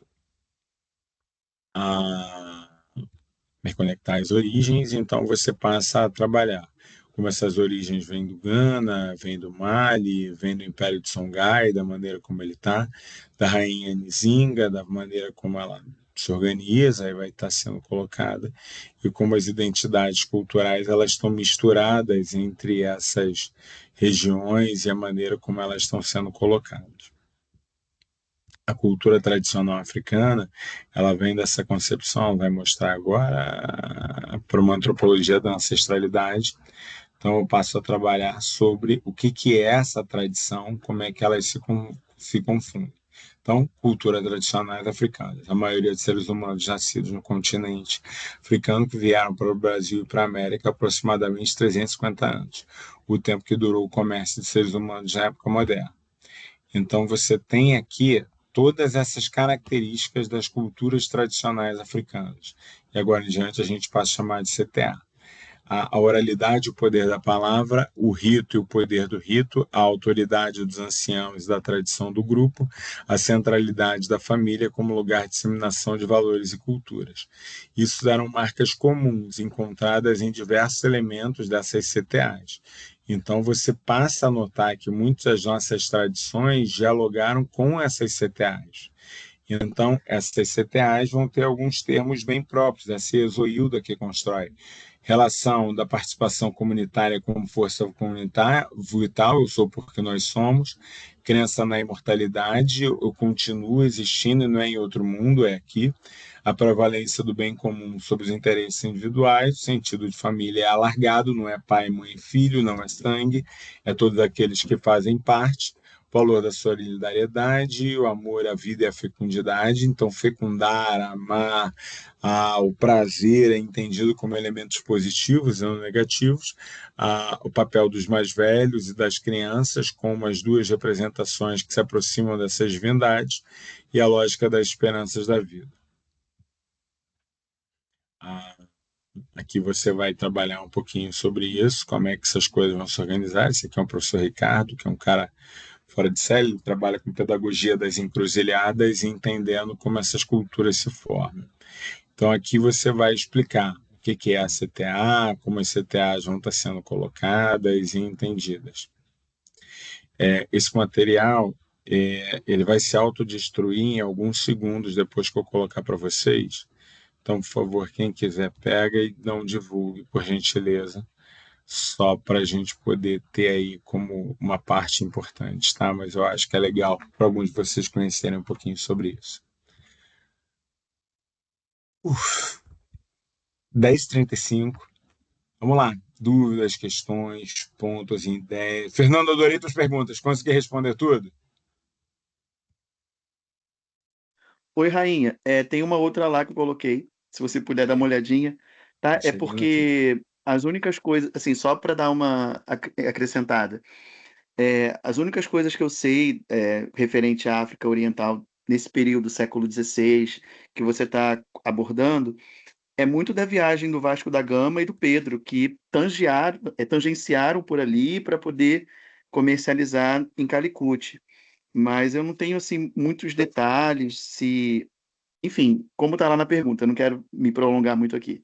A África Oriental também foi afetada pela expansão a nível europeu no 16, experimentou alguma expansão oriental que reagiu de que maneira assim, somente com trocas culturais, comércio e feitorias.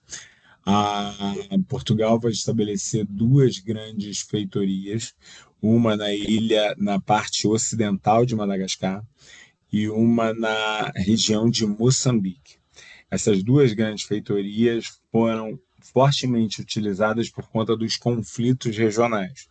Então, a ideia de que aquele entreposto, que ele foi criado e colocado ali, ele deveria estar mantendo uma ideia de uma unidade. Portugal vai criar, e aí o professor João Fragoso, que trabalha muito bem sobre isso, Homens de Grossa Aventura, Portugal não domina nem o Brasil durante muito tempo. Portugal trabalha com essas feitorias, com esses locais.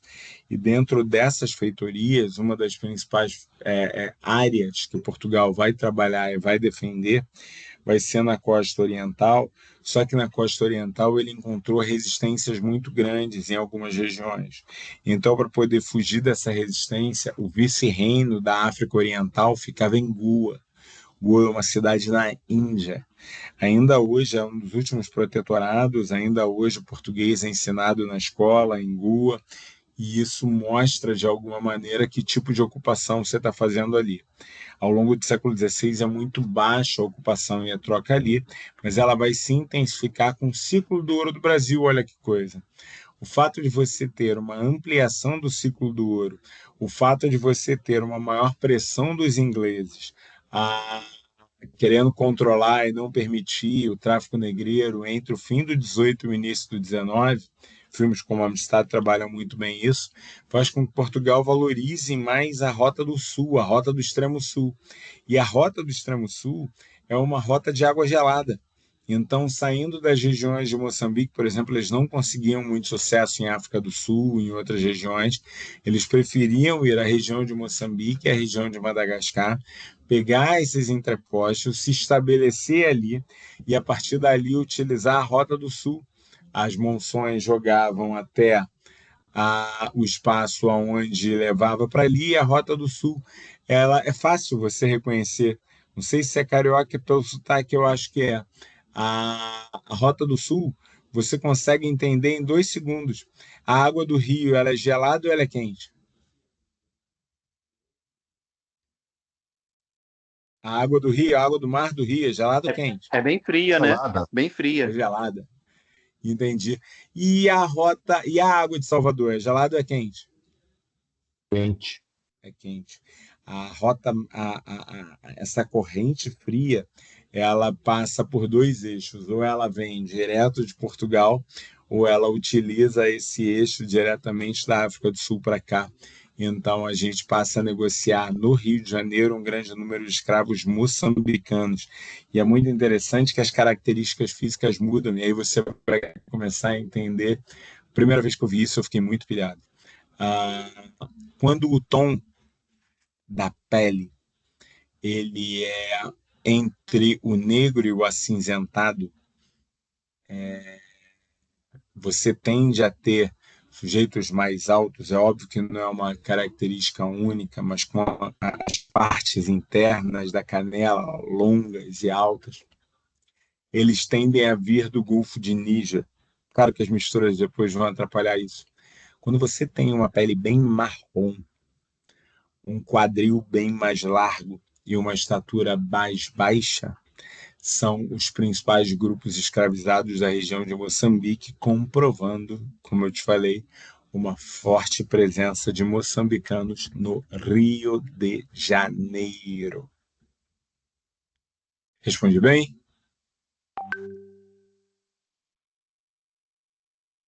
Sim? Eu tô bonito. Meu povo querido, acho que está cumprida a minha missão. 20h45 comecei, 21h45 comecei, 49, 22h40 vou terminando. Acho que conseguimos trabalhar bem, certo? Cara, foi muito legal. Eu adoro dessa aula, como eu disse, isso nasce do meu curso da UERJ e eu acho que a gente sai daqui, pelo menos eu espero, com uma sensação de que tem muita coisa para ver na escola, ao invés de que aquele meia dúzia de dados geográficos que os professores fingem que dão aula de história para trabalhar com isso. Sim ou não? Pior que é verdade. É, cara, é. Porra, tem É. tanto material, e aí? A gente precisa Tem uma coleção, valorizar essas histórias. professor, não sei se o senhor conhece, talvez, com certeza conhece, ali no site da A Unesco, coleção da Unesco, do Quiser. caramba, aquela coleção é muito bonita. É. Ao mesmo tempo, ela é muito tradicional. Não, ela não faz a mesma coisa que o senhor faz. A deconstrução, o senhor desconstrói tudo. Aí a gente fica tudo louco. Eu gosto, eu gosto, eu gosto, eu gosto. Parte 2 eu vou pensar para janeiro, tá? Conforme for, eu faço África pré-colonial, parte 2 em janeiro, caminhos que eu ainda não fui. A gente pensa nisso, tá bom? Recados finais. O que eu fiz dessa vez? Ao invés de botar um monte de formulário, eu falei, cara, a maior parte dos grupos são os que já estão por aqui. Óbvio, gente vem em um, não vem em outro. Então eu coloquei lá um formulário único, onde ali vocês só apontam para mim. Quero fazer um, quero fazer os dois, quero fazer três, quero fazer esse, quero fazer aquele. Eu coloquei lá nos grupos a enquetezinha para vocês verem. E se for possível. Rainha, não dá para mim, cara, também tá muito de boa. Só para eu poder, eu vou na semana que vem, ele só começa na outra semana, lá no final de semana, eu começo a perturbar um pouquinho. E aí, vamos ou não vamos? Vamos chegar ou não vamos chegar? Para eu poder saber se eu tiro da minha agenda, vou tocar outras conversas, a gente faz as sessões dos cursos. Tá bom? Beleza. Então tá bonito. Fiquem com Deus, meus caros. Amanhã tem aula, não tem? A segunda parte do. Obrigada, Amanhã professor. Boa noite. Boa noite, Bela. Amanhã nós temos contra-reforma.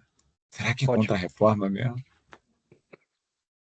Até amanhã, todo mundo. Valeu. Até amanhã. Valeu. Tchau.